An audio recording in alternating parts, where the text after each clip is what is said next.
So welcome back to this channel once again, and now in this video I'm going to discuss how we can pass a array data structure to a prototype call in our ILE RPG.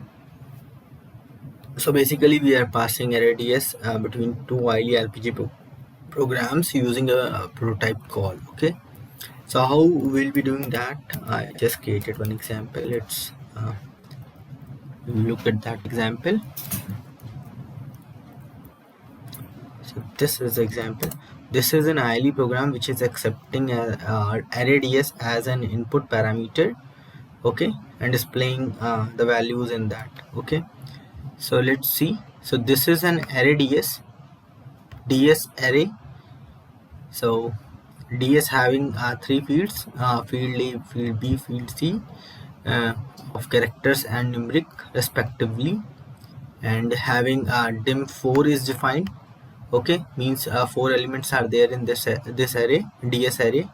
Okay, uh, now I specified qualified with this, since if we are specifying any DS as an array, means DS array, we must qualify that DS, else we won't be able to uh, define the DS array. So a DS array must be qualified. Okay, now the second thing is I defined this I just for populating the values at that occurrence or that element, for example first, second and third, fourth.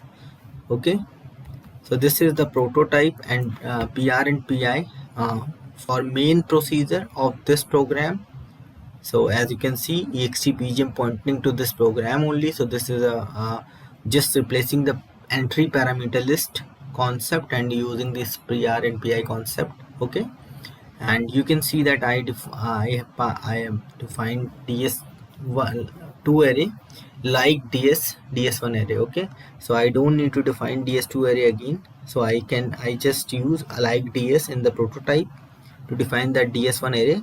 But since this is an array, okay, so we can define a DS using like DS keyword, but we cannot define a like DS array using like DS. So that's why I defined this DS2 array using DS1 array, which is a DS. So use the like DS, but then also specified dim4 with both prototype PR and prototype and procedure interface. Okay, PR and PI, as you can see. So this denotes that this is a DS array. Okay, and the DS is here, this one. Then what I'm doing is, or what I'm accepting as an input parameter from calling from any other program maybe, and then what I'm doing is I'm running a loop for I equals to 1 till percentile element of DS2 array.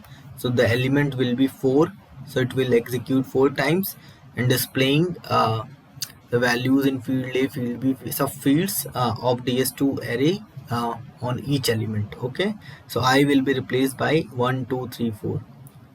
So this is the end for. Okay, so this program is basically accepting a DS array and displaying them at all occurrences.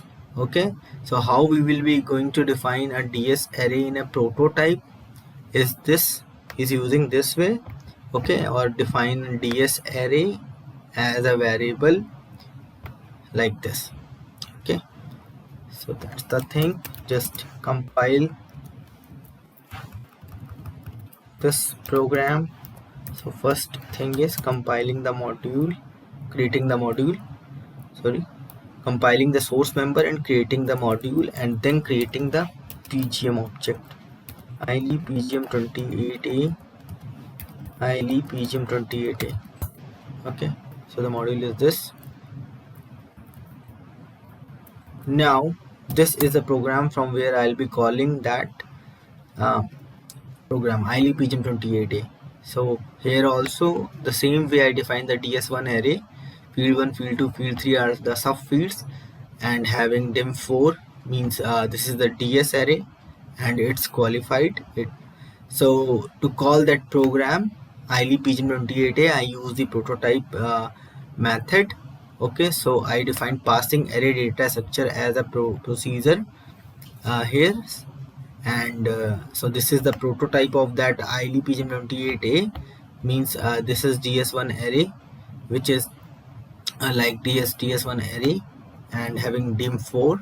So for calling any program, I need to define a prototype for that. So this prototype is same as ILE PGM28A. Okay, so here what I need to do is defining the DS1 array and pointing that using like ds. Okay, now the second thing is I'm doing is populating all the occurrences or elements of that ds array. DS1 array first occurrence dot field 1 is key 1 value 1, like the same way second occurrence, third occurrence and fourth occurrence. So you can use your own logic, you can do this in loop also. I just write it statically to show you the demo. Then I call that procedure passing array data structure using prototype method and passing the ds array.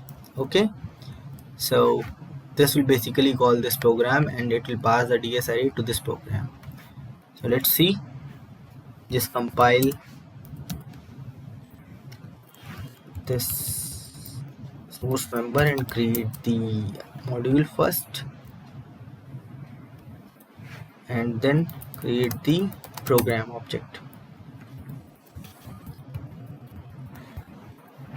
Just debug this program.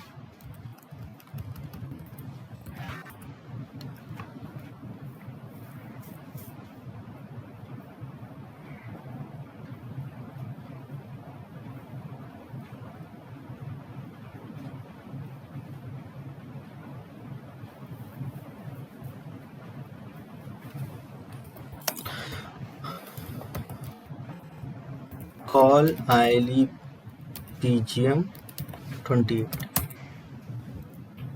So currently DS1 array is nothing and it is not initialized. Now it is initializing.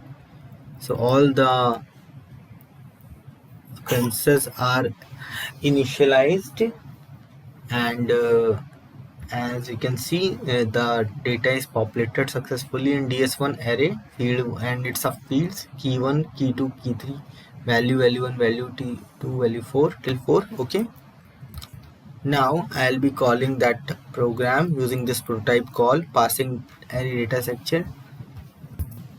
Now we are in ILE PGM28A. We can see that we have received that DS1 array,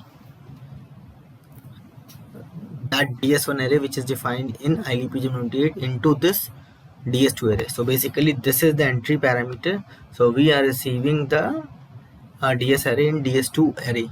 Okay, so as you can see I have received this. If you look at DS1 array, it is still not initialized because this is just to define DS2 array. This is just used to define DS2 array in procedure interface or procedure. Okay, now what I am doing is I'm running a loop till percentile element of DS2 array means 4 times and displaying the values of DS2 array since we received the DS2 array data in the DS2 array. Okay, so it will run the loop 4 times and displayed all the values at all the occurrences, 4 occurrences in the DS array, and it will end.